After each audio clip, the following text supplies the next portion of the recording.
Vamos lá.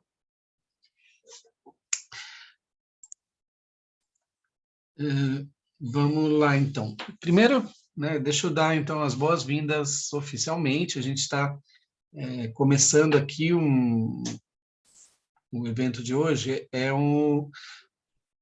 Para quem está chegando pela primeira vez, né, essa é a segunda vez que a gente realiza esse evento, chama Patrimônio em Disputa, né, conversa sobre patrimônio cultural e memória.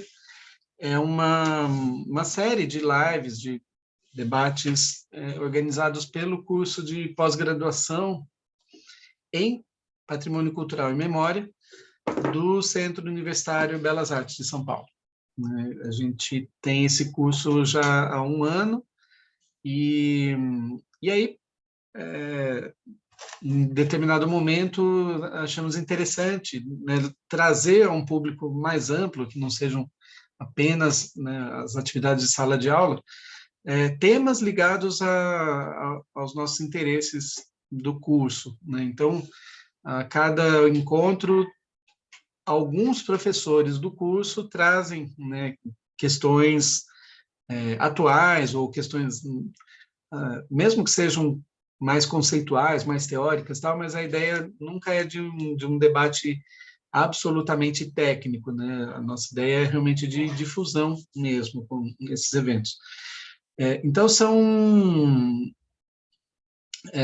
normalmente, né, os professores da casa, com convidados, né, externos, vocês que estão aqui hoje, a gente fala um pouquinho sobre um tema, né, escolhido e abre depois um tempo maior para debate, né? E nesse debate, óbvio, vocês têm toda a liberdade de, seja pelo chat, seja por abrir o microfone mesmo e conversar, levanta perguntas, né, sobre o que for do interesse de vocês, inclusive sobre o curso, né, caso alguém tenha interesse ou queira recomendar para alguém. Tá? Então, estamos sempre de portas abertas para quem quiser, né, vir nos conhecer. O Centro Universitário Belas Artes de São Paulo está na Vila Mariana, onde acontecem os nossos cursos também, normalmente terças e quintas, no período noturno. A gente passou por um tempo aí de atividades remotas, mas a previsão, a partir já do semestre que vem, a gente retomar as aulas presenciais, inclusive que permitem a gente ter aulas externas, né, visitas técnicas, etc., que é uma parte importante aí da programação de alguns professores, especialmente. Para hoje, eu sou Marcos Virgílio, sou coordenador do curso, também professor, né, de algumas disciplinas lá. E a Ana Paula Tawil, que está aqui hoje, ela é arqueóloga, né, ligada ao IFAM, né, Instituto Nacional do Patrimônio Histórico e Artístico, né, Instituto do Patrimônio Histórico e Artístico Nacional, é o nome correto. E ela, enfim, é a nossa referência, enfim, para a temática do patrimônio arqueológico, né? Uma das componentes aí do patrimônio cultural brasileiro. E por que a ideia de convidar a Ana Paula para estar aqui conversando com a gente hoje? Tem muito a ver com uma notícia, né? Vocês talvez tenham visto isso recentemente, saiu, né, enfim, na imprensa, tá? Até vou mostrar de um site que eu acho que é um site bastante visitado. Por conta de obras do metrô de São Paulo, foram encontrados, né, vestígios arqueológicos, né? Depois, inclusive, me corrija se eu estiver usando termos errados, tá, Ana? Mas, enfim, nas escavações, né, foram encontradas, então, achados que parecem ser, enfim, de um quilombo que existia de fato, né? A gente tem notícia já há muito tempo de que o Bexiga, muito antes de ser o que hoje é conhecido, né, como o bairro das cantinas, da cultura ítalo-brasileira, né, e também, né, migrantes e imigrantes que se instalaram no bairro e criaram essa identidade muito marcante na vida cultural de São Paulo. O Bexiga era antes um território negro de São Paulo, né? Então, existem registros já há bastante tempo de haver um quilombo, né, na área do Bexiga, numa área determinada, bem próxima do que era originalmente o córrego do Saracura, né? O córrego do Saracura é um pequeno córrego que desaguava, por sua vez, no Anhangabaú, né? E depois chegando lá na frente no Rio Tietê. Esse córrego do Saracura corresponde, grosso modo, ao que hoje é a Avenida 9 de Julho. Então, nessa baixada do Bexiga em direção ao córrego, enfim, né, esse vale do Saracura, era uma concentração, enfim, importante de negros aquilombados, e tinha por ali também, junto do córrego, posteriormente, foi implantado, né, um chafariz, uma fonte pública de abastecimento de água.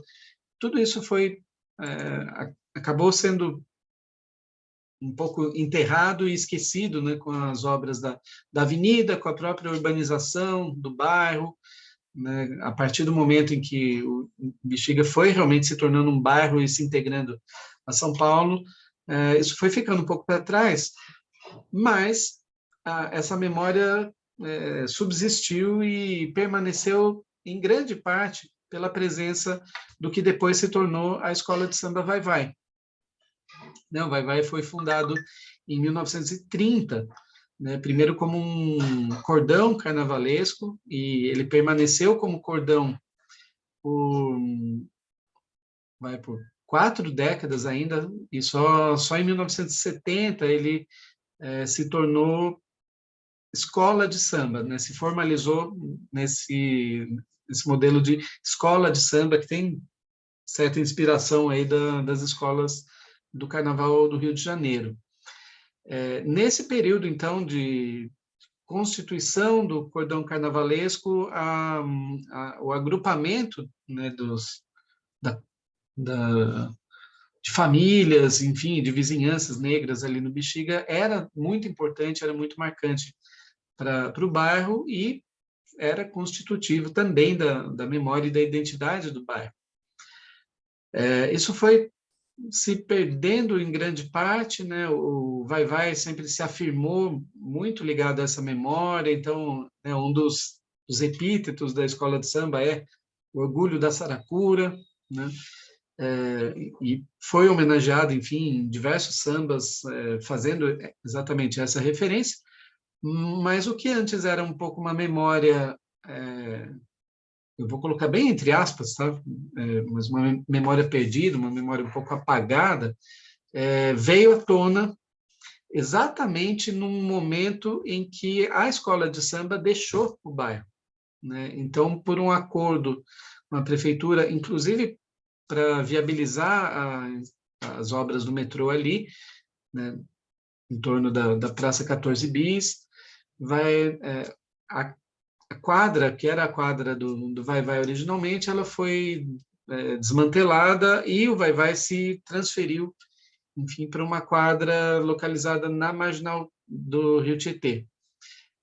Em função, né, a escolha do lugar tem a ver, assim, foi um terreno que a prefeitura disponibilizou, né, essa matéria aqui até fala um pouco disso que eu estou contando para vocês. Assim. Então, aqui tem uma imagem, né, das obras, do que era, enfim, a antiga quadra do Vai-Vai, né, e fala um pouco dessa transferência da escola de samba para a Marginal Tietê, onde ela fica próxima de outras escolas de samba, mas principalmente próxima do Sambódromo de São Paulo, que fica ali no Anhembi.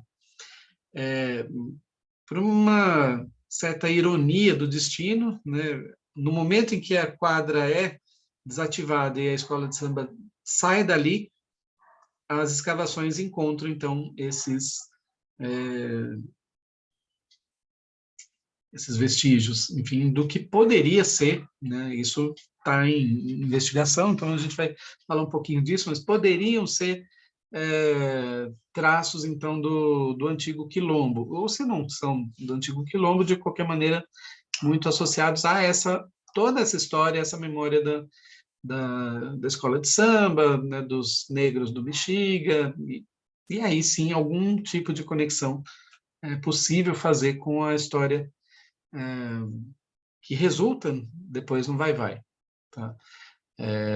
Então, não é que se trata de documentos, de artefatos da escola de samba ou do cordão. Né? Em princípio, pelo menos, não seria isso. Mas de algo um pouquinho mais amplo, né, mais importante, que é a presença negra no Bexiga mesmo. Tá?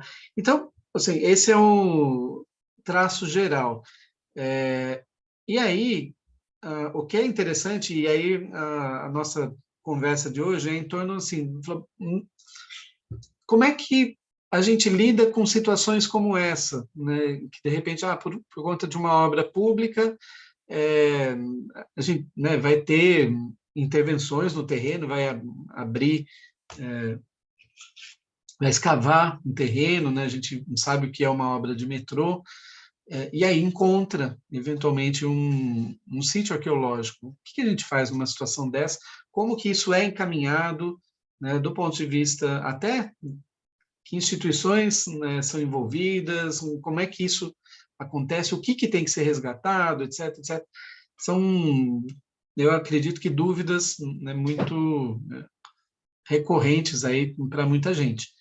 Então, é um pouco esse o caminho que eu trouxe para vocês e proponho, então, e a gente vai conversar com a Ana Paula.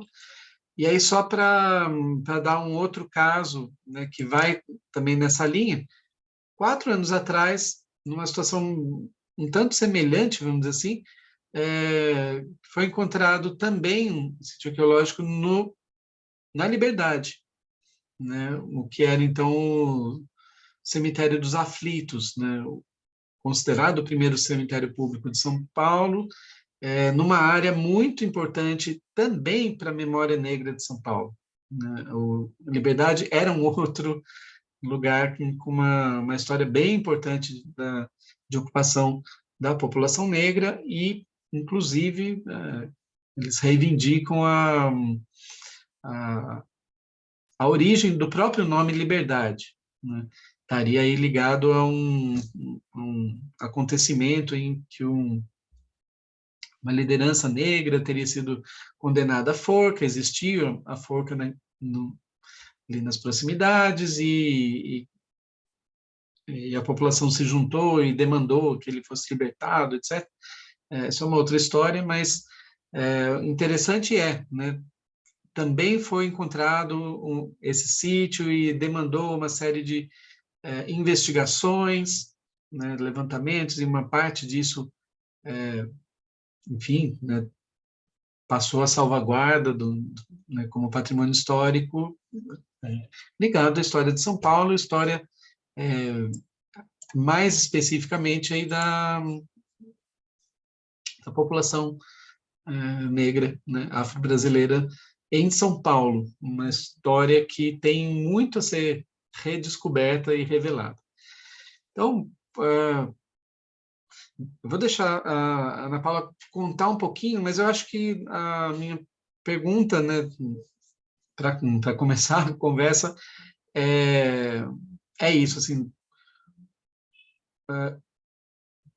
por que o resgate, por que a necessidade do resgate e, de certa, né, linhas gerais, assim, o que deveria ser feito ou está sendo feito e o que se espera que se faça numa ocorrência como essa, assim, no meio de uma obra, se descobre algum tipo de artefato arqueológico, etc. O que acontece numa situação como essa?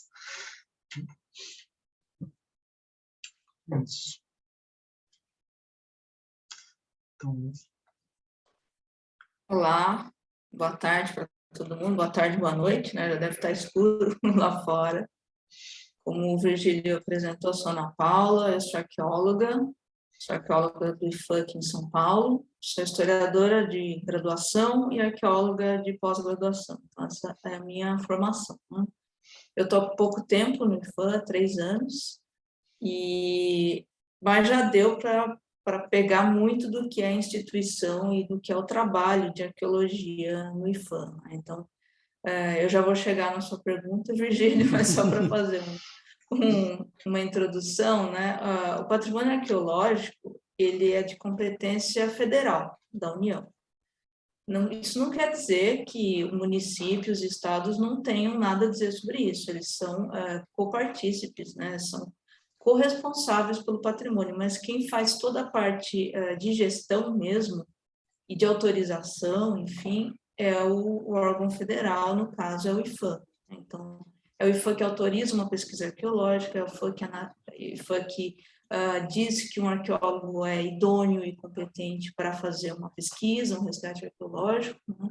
E é o IFAM que analisa os relatórios e concede as licenças relativas ao patrimônio, né, arqueológico e cultural de uma forma geral, no licenciamento ambiental. Então, eu vou falar um pouco do meu ponto de vista da gestão federal. Então, o patrimônio arqueológico, ele é bem da União.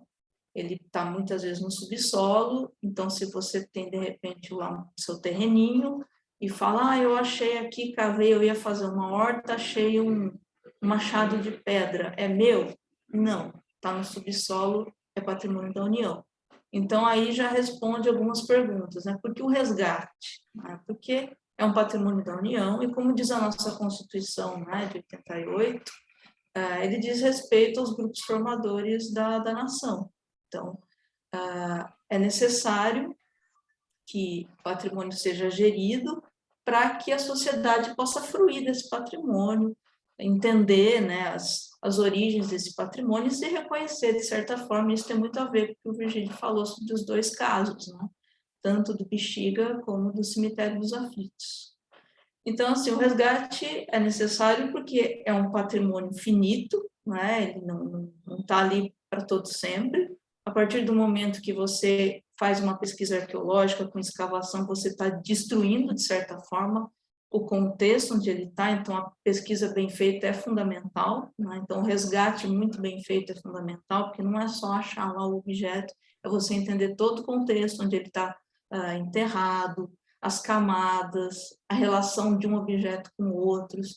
Então, é fundamental esse resgate bem feito. Muitas vezes, pode ser que o patrimônio seja preservado no local. Isso acontece. Por exemplo, o Parque Augusta é um exemplo. Então, teve lá escavações arqueológicas, encontraram vestígios do Colégio Desoazô, que é um colégio de meninas lá do início do século XX, e também vestígios de um outro colégio, o Colégio Santa Mônica. Enquanto o Desoazô era para as meninas da elite paulistana, o Colégio Santa Mônica era para as meninas pobres, marginalizadas, enfim. Então, são estruturas gigantescas que você não consegue, né, tirar e que muitas vezes é muito interessante você preservar no local. Mas tudo isso é caso a caso, né? A gente tem que ver como é que funciona, se é possível a preservação, e uma preservação também não é largar lá de qualquer jeito, né? Você cuidar daquele patrimônio para que ele seja, né, exposto à sociedade, que ele traga informações para a sociedade, né? Então, é uma outra possibilidade. E o que a gente faz, né? Como o Virgílio perguntou, no caso, uma obra encontrou. O nosso licenciamento ambiental, ele é feito atualmente de forma com que a pesquisa arqueológica venha antes. Então, muito raramente vai ser uma obra que vai encontrar, assim, do nada, né? Então, assim, só para fazer uma breve contextualização, eu não preparei slides, mas, enfim, qualquer dúvida vocês me interrompam, né? Para vocês entenderem um pouquinho como é que funciona o licenciamento ambiental, na parte de arqueologia, né? A nossa história de arqueologia aqui no Brasil, em matéria de legislação, começa lá em 61. A gente tem uma lei chamada Lei 3924. 61 é relativamente recente, então a arqueologia no Brasil é uma coisa muito recente. Enquanto a gente tem lá na Europa arqueologia começando lá no Renascimento, né, com aquelas obras de arte, aquela coisa, né, aquela coisa bonita, né, preservar as obras, Pompeia, Herculano, aquela coisa egípcia super, né, que está tudo na cabeça de todo mundo, a gente vê notícia do Egito, já pensa em arqueologia. Aqui no Brasil é uma coisa do final do 19, início do 20, né? Então, para ter uma lei demorou, no século 20, 60 anos, é uma lei de 61, uma lei muito preocupada com os sambaquis, que são aqueles amontoados de conchas gigantes lá do litoral, que tem enterramentos, que tem moradias, enfim, era uma lei que estava muito preocupada porque as obras estavam pegando as conchas que formavam os sambaquis, né, que são amontoados de conchas, e usando para obra, usando para virar cal, né? Então, para pavimentar a estrada. Então, essa lei veio meio que desesperada, tipo, peraí, vocês não podem tirar esse material para fazer estrada, fazer construção, enfim, sem que tenha uma pesquisa no local, porque muita informação está se perdendo. Então, esse era o intuito da lei.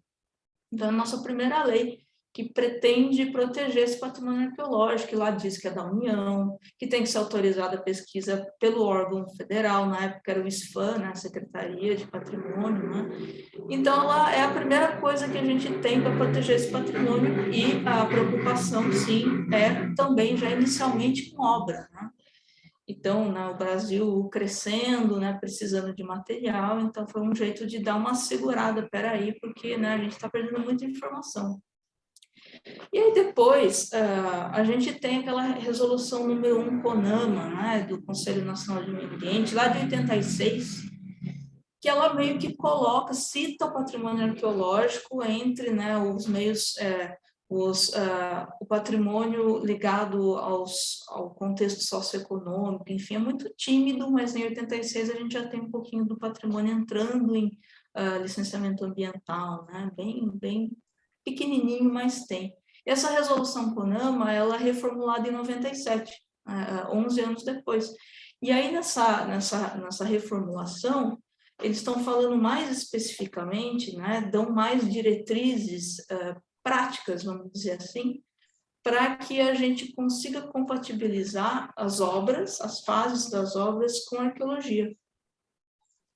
Então, a nossa resolução é falada em licença prévia, licença de instalação, licença de operação, que são as licenças que os empreendimentos eles têm que receber para poder, enfim, se instalar, né? E essa resolução de 97, ela traz uma lista de empreendimentos e atividades que estão sujeitos ao licenciamento ambiental, fala que a licença depende que seja feito o EIA-RIMA, né, que é o Estudo de Impacto Ambiental, e o Relatório de Impacto ao Meio Ambiente, e define competência de diversos órgãos, como IBAMA, órgãos ambientais estaduais, órgãos ambientais municipais. Enfim, então, aí meio que deixa mais claro essas etapas do licenciamento ambiental, isso em 97. Né? E aí, em 2002, a arqueologia entra de vez, com a portaria 230.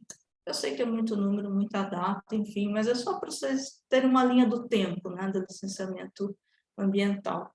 E aí, essa portaria de 2030 de 2002, ela efetivamente fala, peraí, para a obra ter uma licença prévia, o que a arqueologia tem que fazer? Para ter uma licença de instalação, o que precisa fazer? E para a licença de operação? Então, finalmente, a arqueologia entra, né, com os dois pés no licenciamento ambiental. E aí, basicamente, né, como é que é feito essa compatibilização, né? Para o empreendimento ter a licença prévia, tem que ser feito um diagnóstico arqueológico na área. Então, o arqueólogo contratado, ele faz uma contextualização arqueológica e etnohistórica da área de influência direta, ele faz o levantamento de dados secundários, bibliografia, enfim, faz uma pesquisa sobre a área no que tange a arqueologia e faz um levantamento arqueológico em campo. Ele vai cavar? Não, ele vai olhar a área e vai falar, olha, aqui tem potencial para ter um sítio arqueológico, aqui tem menos. Enfim, feito esse diagnóstico, entregue um relatório para o IFAM, né? E aí o IFAM analisa e vê se está tudo certo e concede a licença prévia. Beleza. E para ter a licença de instalação, que é a próxima, né, que é quando efetivamente começa uma obra, o que a arqueologia tem que fazer? Prospecção intensiva em locais de maior impacto. Ou seja, aquela primeira fase definiu que esse lugar tem potencial, então a gente vai cavar para ver se realmente tem alguma coisa ali. Então, você vai tentando localizar e estimar a quantidade de sítios arqueológicos da área. Feito isso, manda um relatório para o IFAM aprova e fala, está dada, né, a licença de instalação. Agora, para você conseguir a licença de operação, você vai ter que resgatar os sítios que a etapa anterior localizou. Então, é feita uma pesquisa exaustiva, com registro detalhado, aí tem a coleta, enfim. Todas essas etapas são acompanhadas de educação patrimonial, que tem que estar em todo momento, não é só ir lá entregar uns folhetinhos, né, para a população, né? E, feito tudo isso, a gente tem os sítios arqueológicos cadastrados, resgatados e as licenças dadas. Isso foi o que aconteceu até 2002, né? Pela portaria 230. Vale lembrar também que aqui em São Paulo, eu estou falando do estado de São Paulo, porque o licenciamento ambiental é feito pelos órgãos estaduais, a menos que seja uma obra gigante, que pegue mais de um estado, aí é um licenciamento federal. Mas, normalmente, aqui quem faz em São Paulo é a CETESB.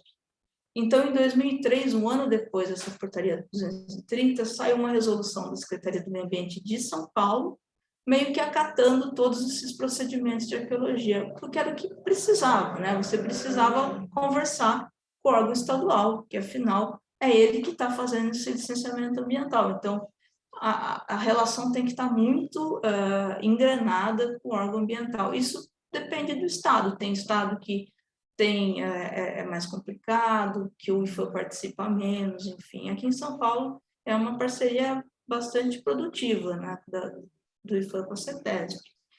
Bom, até que em 2015 surge uma outra portaria interministerial, a 60 de 2015, e ela muda esse licenciamento ambiental que a gente estava tendo desde 2002.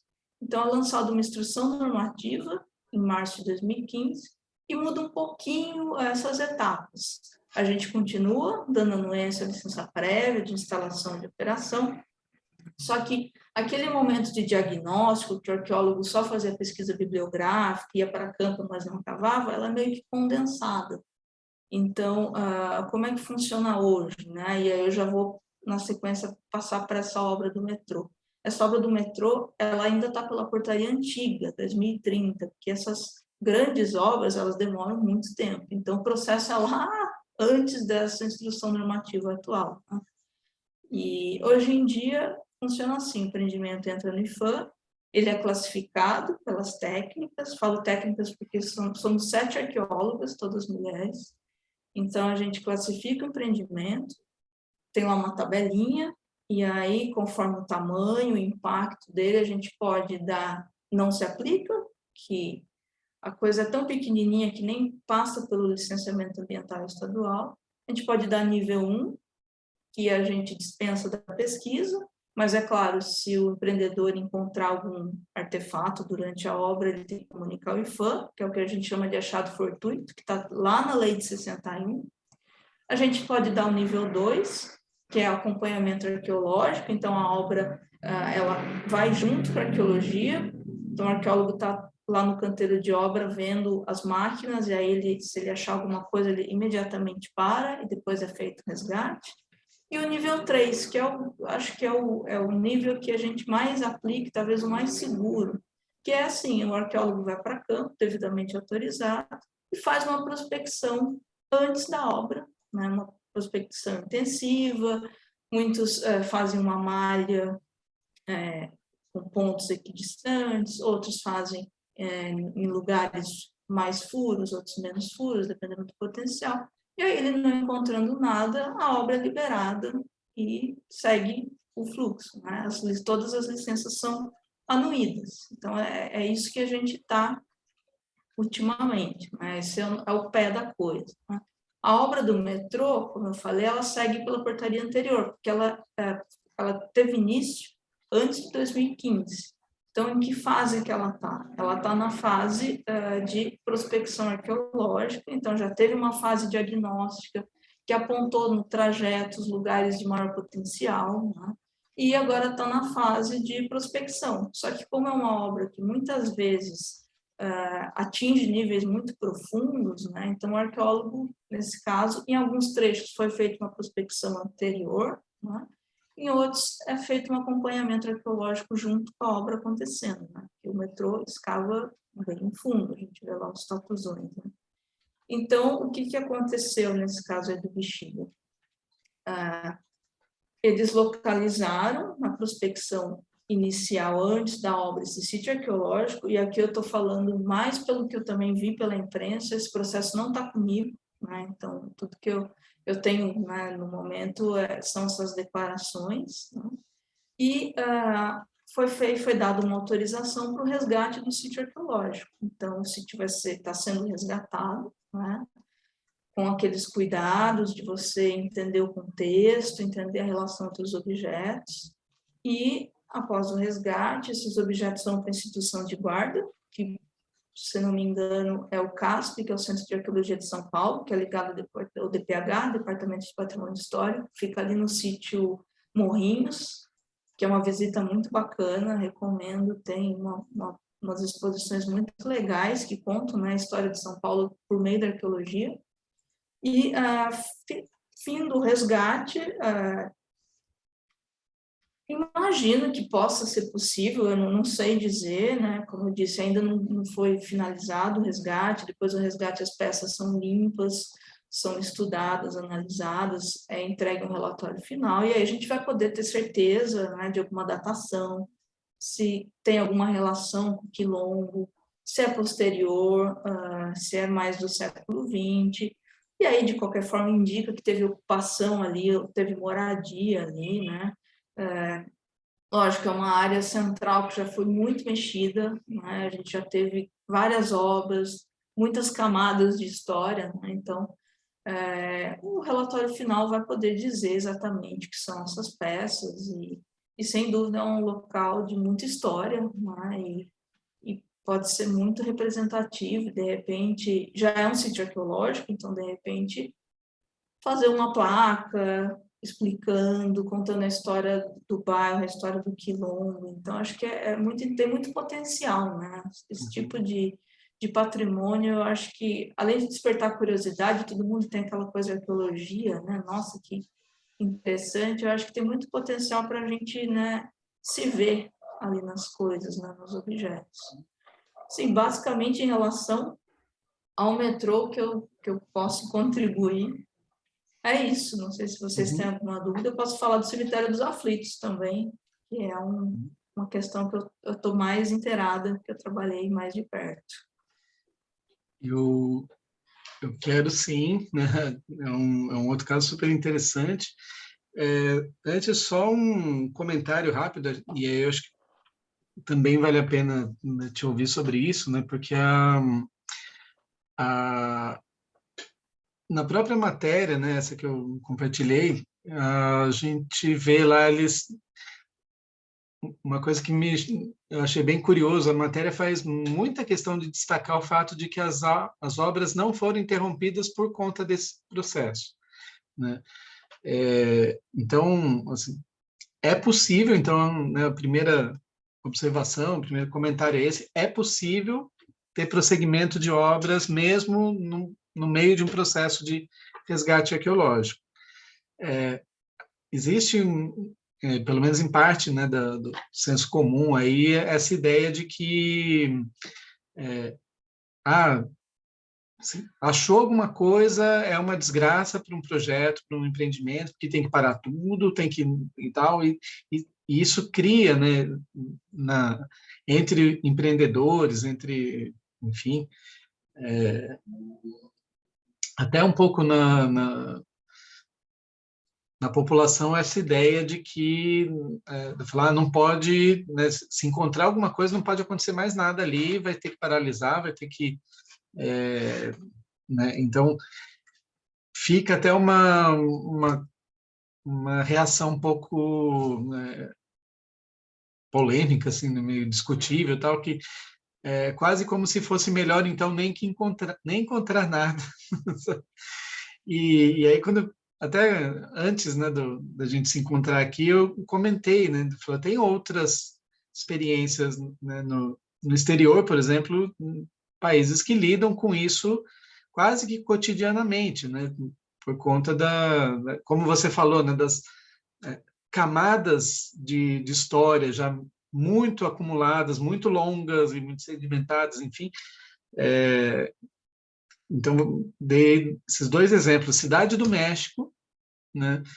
Então, para dar um exemplo também de um país em desenvolvimento, que também, né, assim, foi uma cidade que se construiu sobre uma outra cidade importantíssima, histórica, né, assim, a capital do Império Mexica, né, Azteca.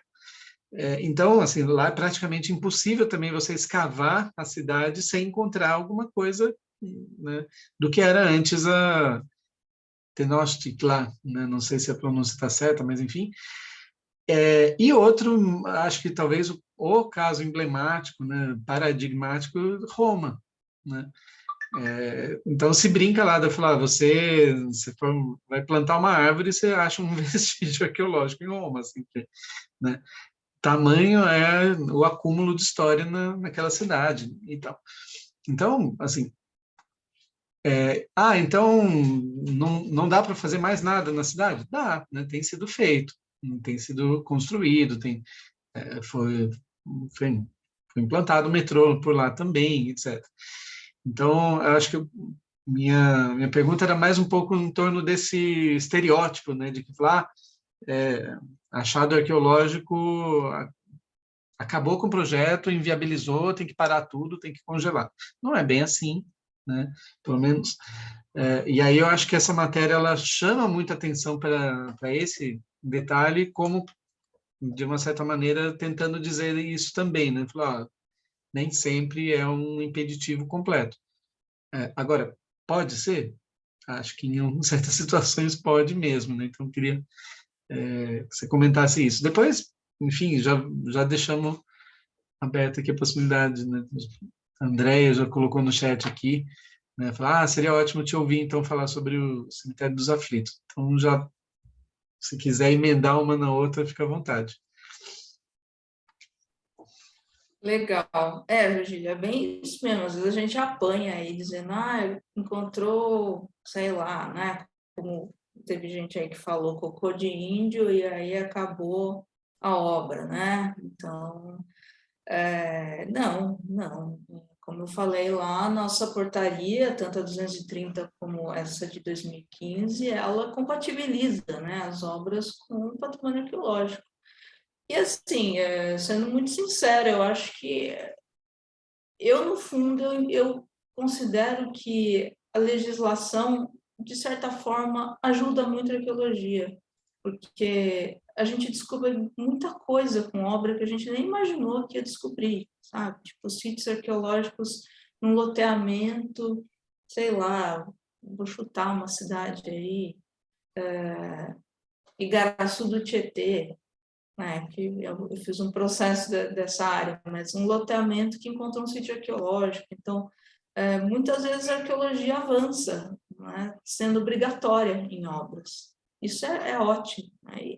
Mas é claro, vai ter sempre aquela pessoa que por desinformação vai falar, puxa vida, a arqueologia acabou, é inviável. Não é inviável.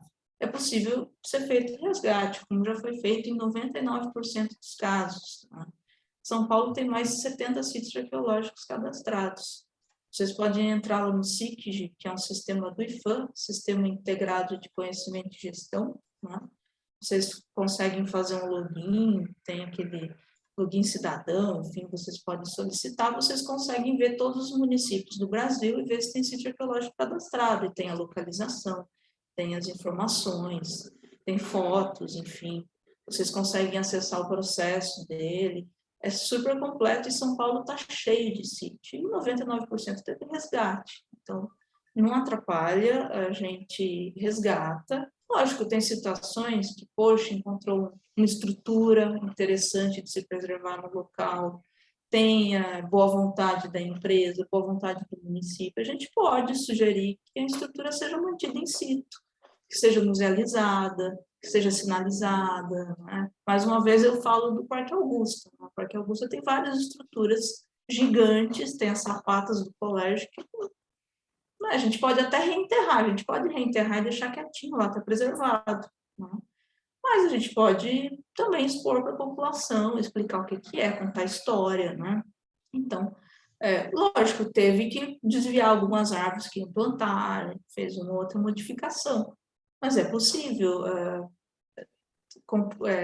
fazer esse tipo de compatibilização. Né? Então, é muito provável que uma obra não pare. No caso do metrô, esse é um sítio arqueológico. Essa linha tem muitos sítios arqueológicos. Se vocês forem procurar, a linha 6, a laranja do metrô, tem vários, foram vários encontrados. Aqui esse acabou saindo na mídia porque tem uma relação possível, né? Não sei o quilombo, mas foram muitos encontrados.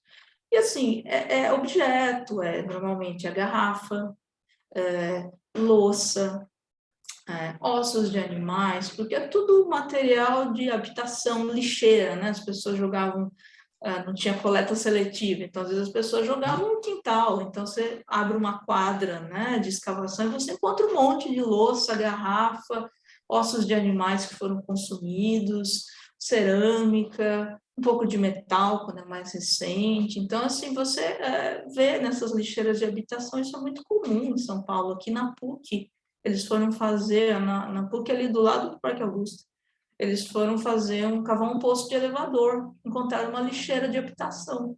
Então, isso é muito comum, né? E a gente resgata, esses objetos são para o museu, onde são limpos, são analisados, são expostos, ficam disponíveis para pesquisa. Por exemplo, tem um monte de cachimbo já encontrado em São Paulo, cachimbo com carinha, não sei se vocês já viram. Olhem nas redes sociais do Museu do Ipiranga, né, Museu Paulista, que teve pesquisa arqueológica também, né, que não é um caso de licenciamento ambiental, mas eu vou falar do Cemitério dos Aflitos, é um caso parecido. Tem um cachimbo com uma carinha, e muitos deles são relacionados à população negra, né, da cidade. Então, se você pegar todos os cachimbos já encontrados em São Paulo, você consegue fazer uma série e levantar um monte de questão. Né? Então, assim, é feito resgate e a coisa segue na imensa maioria dos casos. O Cemitério dos Aflitos é um caso meio fica no meio do caminho, né? Porque teve resgate de alguns esqueletos, né?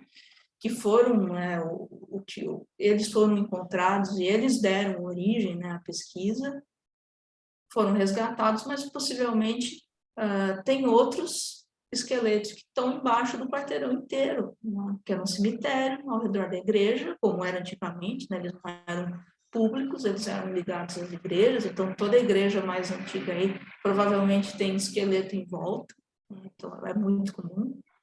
Você vai achar, não vai ter jeito, né? E o Cemitério dos Aflitos, já emendando, foi um caso desse, como o Virgílio falou, há 4 anos atrás, foi descoberto. Por quê? Era um licenciamento ambiental? Não, não era um licenciamento ambiental. O que aconteceu? Um empreendedor que tinha um terreno ali do lado da capela, ele fez uma obra. Era uma obra grande para passar pela CETESB, passar pelo IFAM? Não, era uma obra municipal, que o licenciamento é feito no âmbito municipal. Só que qual foi o problema? Como é que chegou no IFAM? Chegou porque ali é a área de entorno da igreja. Então, como área de entorno de um bem tombado, ele teria que pedir uma autorização para a prefeitura. E, além disso, a prefeitura tem feito, nos últimos anos, áreas de interesse arqueológico na cidade. Então, ela faz uma portaria com o PRESP, uma resolução, acho que é resolução não, e ela estabelece que o perímetro tal é uma área de interesse arqueológico. Então, fica lá registrado, caso o proprietário do terreno que fica nessa área vá fazer uma obra, e ele vai entrar em contato com a prefeitura, a Secretaria de Obras, já avisa lá, é uma área de interesse arqueológico. Você tem que entrar em contato com o IFAM, que embora seja uma coisa municipal, essa área de interesse arqueológico, como eu já falei, a gestão do patrimônio arqueológico cabe ao IFAM.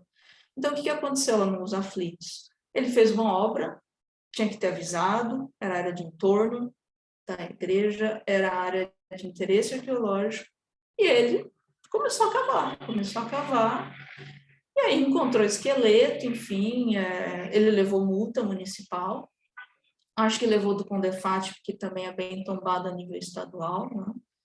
E o Compresp, o DPH, enfim, recomendaram, o Condefat também, que fosse feita uma pesquisa arqueológica. E aí entra o IPHAN, o proprietário contratou uma empresa de arqueologia idônea, né, com toda a formação necessária, e entrou com um pedido de pesquisa para o IPHAN, que autorizou. E aí foi feito, né, a pesquisa, o resgate, enfim, daqueles esqueletos que estavam no terreno desse proprietário. E fala-se, né, em construir um memorial. Parece que a área já teve uma lei autorizando a desapropriação para fazer ali um memorial, né? E que, de repente, os esqueletos possam ficar lá nesse memorial e não ficar numa instituição de guarda, e que faça sentido ali, né, junto à área, como o Virgílio falou, que tem muito forte essa coisa, né, dos japoneses, coreanos, chineses, mas que foi uma área também fundamental para a população negra escravizada de São Paulo, né? Então, é um cemitério ali do século XVIII, XIX, né? E ele já tinha sido tirado dali na época que essas construções começaram a acontecer, mas ficaram alguns esqueletos, como a gente viu. Então, era um cemitério de população pobre, excluída, então escravos, indígenas, enfim, foi feita uma pesquisa histórica também para entender quem eram aquelas pessoas, né? E o que liga muito com a população negra, a população escravizada, foi o encontro de contas de vidro azul escuro, né? Que seria uma demonstração da ligação desses indivíduos com cultos de matriz africana. Então, é muito comum encontrar essas contas em pesquisas arqueológicas de contextos de populações negras, populações escravizadas aqui no Brasil, nos Estados Unidos também, que tem uma história grande de escravidão. Então, isso meio que conecta, né, essas pessoas. E sem contar que a pesquisa arqueológica trouxe outras informações biológicas, né, que a saúde bucal dessas pessoas estava muito debilitada, que eram pessoas pobres, que não tinham acesso, né, a nada, enfim. Então, você consegue muita informação com a arqueologia, né? E aí teve essa movimentação, como eu já falei, para construir esse memorial, e em setembro de 2020 a prefeitura autorizou a desapropriação. Então, no momento, eu acho que está ainda nessa negociação, e todo o quarteirão em volta da igreja foi cadastrado como sítio arqueológico. Então, qualquer tipo de obra que seja feita ali, por menor que seja, né, mesmo sem passar por licenciamento ambiental, teria que ser comunicado ao IPHAN por ser um sítio arqueológico cadastrado. Então, esse é um exemplo de um processo que não veio do licenciamento ambiental, era uma coisa bem pequenininha, e que acabou tendo uma pesquisa arqueológica que resultou num sítio, e tem uma ligação muito forte com a comunidade, né, que pode resultar em, enfim, projetos muito interessantes. Aí, acho que essa é a grande contribuição que a arqueologia tem para trazer hoje em dia, né? Não é uma coisa do passado que não tem nada a ver com a gente, né? Ela é um território de disputa, né? Também, patrimônio em disputa. A arqueologia é bem a cara disso, né? Tem muita disputa de identidade, enfim, diversidade, tudo isso está entremeado aí nessas discussões. Muito legal, obrigado. Andréa Torinho, por sinal, professora também do nosso curso, além, né, de outros cursos também, no mestrado da Universidade de São Judas Tadeu. Então, agradeço muito a presença dela, especialmente hoje, né? Deixou aqui um comentário na resolução do Compresp, né, exatamente esse órgão municipal de patrimônio cultural. Então, a resolução de proteção do Centro Velho tem uma área delimitada como de interesse arqueológico. Então, já apontando para essas possibilidades mesmo, né? Podem ser encontradas coisas ali, então quem estiver atuando nessa área já fica, né, previamente ciente, né? Então, São realmente um caso muito importante, né, para a nossa história e muito ilustrativo, realmente, disso que a gente está conversando hoje. Eu queria, então, abrir agora, né, a tribuna, né, para os nossos convidados, agradecendo de novo a presença de vocês e, por favor, fiquem à vontade, se preferirem falar mesmo, ou se quiserem, como a Andrea deixou aqui por escrito, a gente lê e comenta questões, dúvidas, ou só comentários mesmo, assim, que vocês queiram fazer, fiquem à vontade.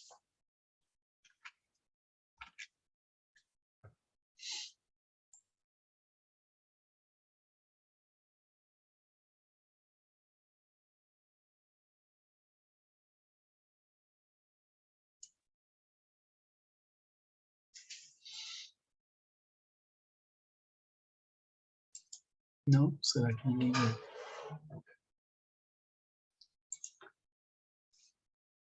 Ninguém quer perguntar, comentar alguma coisa?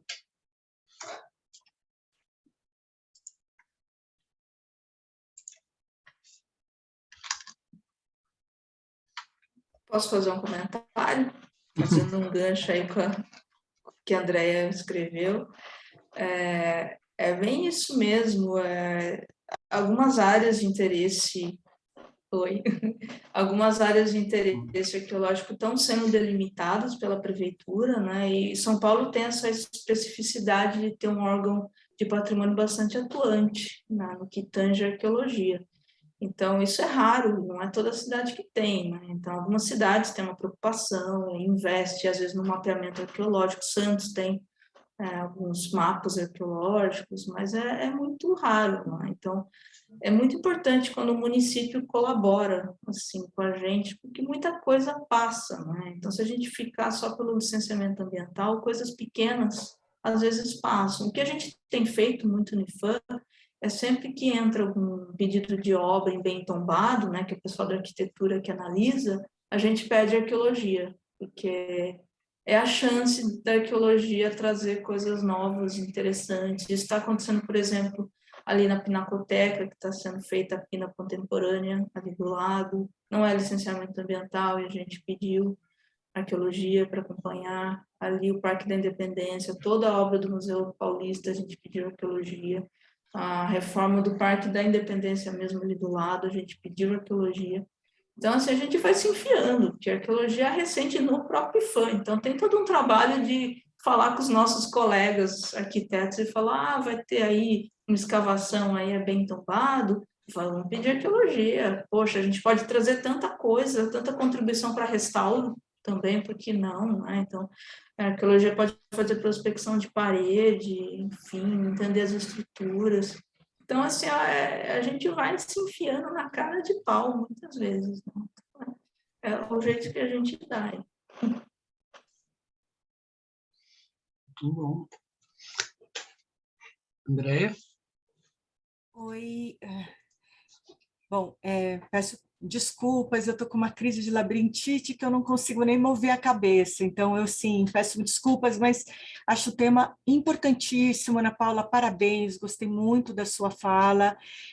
Queria que, se você pudesse também comentar um pouco, você falou dos aflitos, eu lembrei da resolução do Centro Velho, e lembrar que São Paulo também tem outras áreas, eu não pude escutar o começo, eu não sei se você falou um pouco disso, mas eu lembrei da Penha, de uma pesquisa também importante, Ana Paula, que foi feita há uns anos atrás também, que começou uma obra também, o DPH estava analisando, e na época quem estava no DPH era o Astolfo, que é um arqueólogo bastante atuante, né, aqui em São Paulo, era do MAI, e tinham,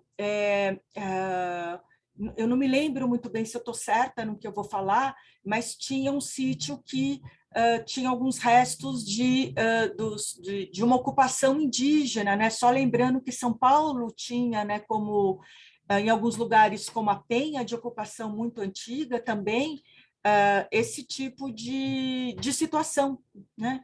E que a pesquisa arqueológica também ajuda muito a desvendar. Então, hoje você deu um exemplo interessantíssimo dos aflitos relacionados à população que estava relacionada com os escravizados, e só estava lembrando desse fato lá na Penha, que também não era uma área central, e apareceu essa questão do interesse arqueológico.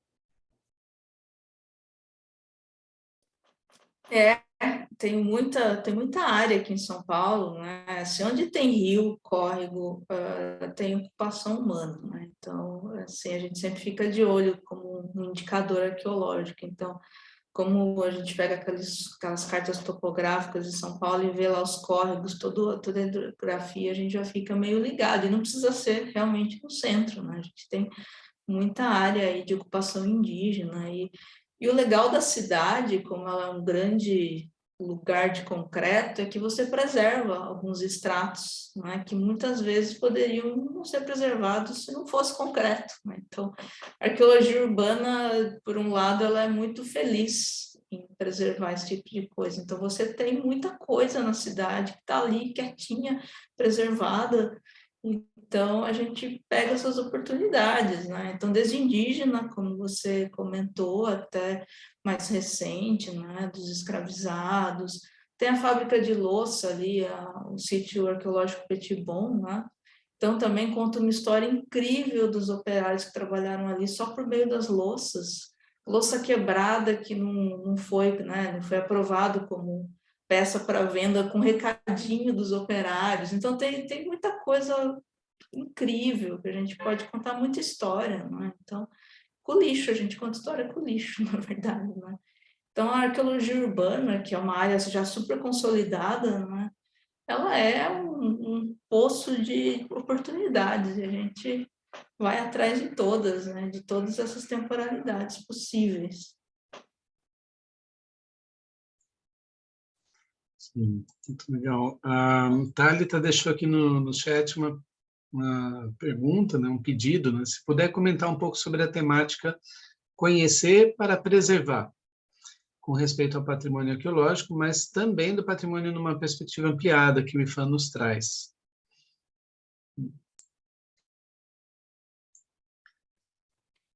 Bom, acho que sobre conhecer para preservar, a gente sempre fala, né? E isso vem lá das cartas patrimoniais que a gente tem lá, né? Sei lá, pegar a carta de Atenas e vindo, né, até hoje em dia, as cartas mais ligadas ao patrimônio arqueológico, sempre se fala que é necessário que a sociedade conheça, né? Conheça não só os objetos arqueológicos, as histórias, mas conheça como se dá a pesquisa arqueológica, que é fundamental para que a gente não caia, né, nessas armadilhas aí, né? Vai para a obra, enfim, né, só está atrapalhando, né? Então, eu acho que é fundamental, né? E quanto mais em São Paulo a gente ter, estou falando de São Paulo porque a gente está aqui, eu estou aqui, enfim, a gente conseguir deixar claro o que é arqueologia, que a arqueologia ela pode ser tanto de 1000 anos atrás como ontem, né? A arqueologia ela não tem um escopo temporal definido, ela pode ser qualquer coisa, né? O estudo da cultura material para entender as sociedades e a transformação das sociedades.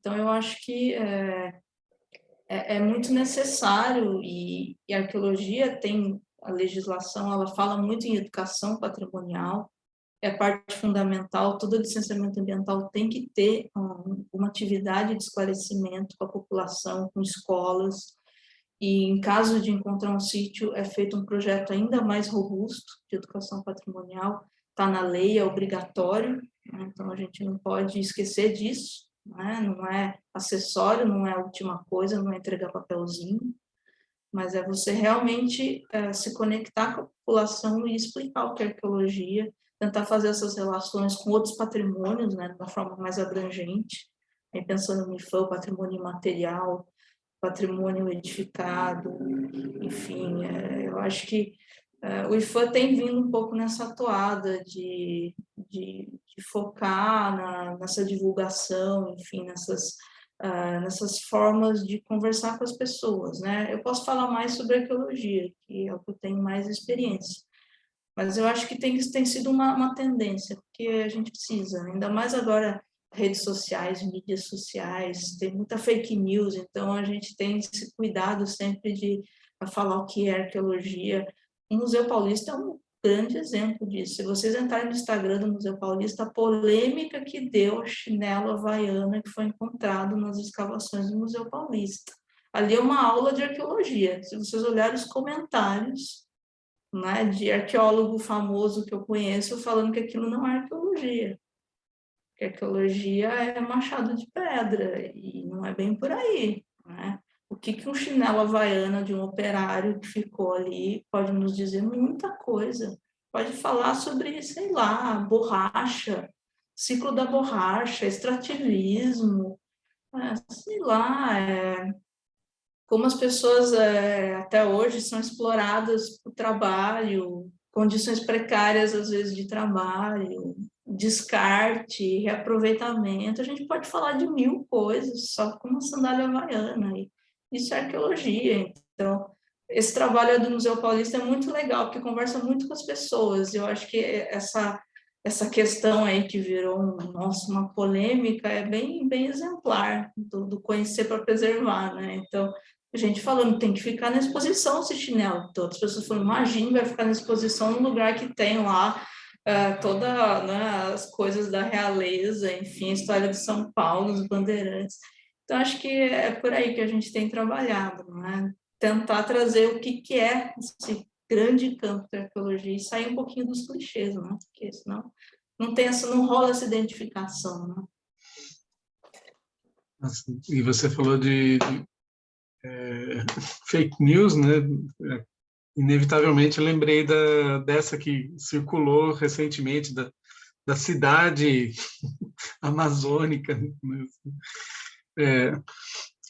Que eu acho que, enfim, que é muito legal da pergunta, né, sobre esse conhecer para preservar, logo de cara, assim, né, assim, saber o porquê se preserva, né, se conserva, enfim, né, como a Ana Paula falou no comecinho, né, que, existe um pouco essa ideia de falar, nossa, para que eu tenho que me preocupar com isso, né, falar, é um caquinho de nada, né, então, assim, se a gente, quanto mais a gente entende a importância dessas coisas, e agora esse exemplo que a Ana Paula deu de novo é excelente, né, a partir da materialidade de uma coisinha aparentemente insignificante, quanta coisa possível desdobrar, né? Quanto a gente pode conhecer, né, da sociedade nossa, né, a partir daí.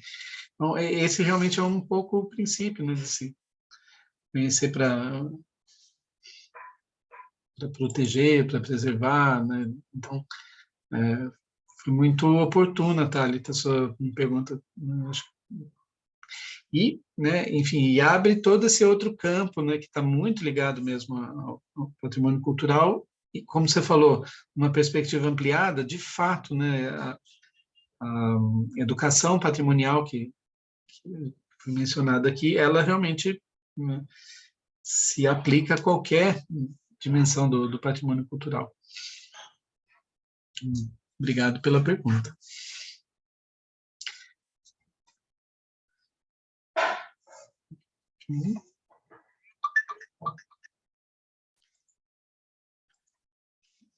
Quem quer, então, fazer sei lá, uma última pergunta, né? Vamos fechar a rodada aqui, senão vou falar bem rapidamente.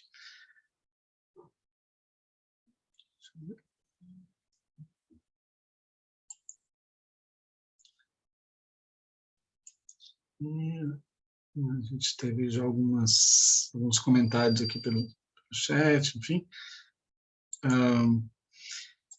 Que eu queria, só então, para a gente finalizar, né, além de agradecer a presença de vocês, dizer que, assim, nesse finalzinho de semestre, né, um momento já um tanto tumultuado, especialmente para quem atua no ensino, na vida acadêmica, né, como no meu caso, da Andrea, né,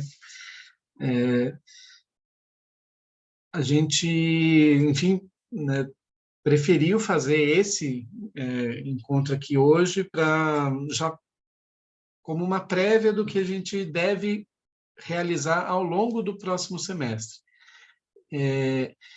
Então, fiquem de olho e assim, até para facilitar para vocês que já estão inscritos, que vieram hoje, né, a ideia é a seguinte, né, o evento está criado, né, a gente está fazendo isso aqui pela plataforma Simpla, e os próximos encontros vão estar dentro desse mesmo evento para o qual vocês já estão inscritos. Então, quem tem credenciais para, né, se inscreveu e conseguiu acessar para hoje, vai ter o mesmo acesso pelo mesmo caminho para todos os próximos que a gente for realizar.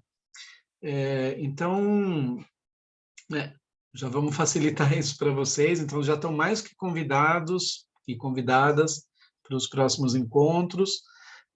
A gente, óbvio, vai atualizar vocês e enviar informes das datas, né, datas, temas, convidados, etc., para que vocês se programem. Então, a ideia é, no segundo semestre, já ter uma programação integral, né, à disposição de vocês, e aí cada um se organiza para estar presente no dia, no horário que for mais conveniente para vocês.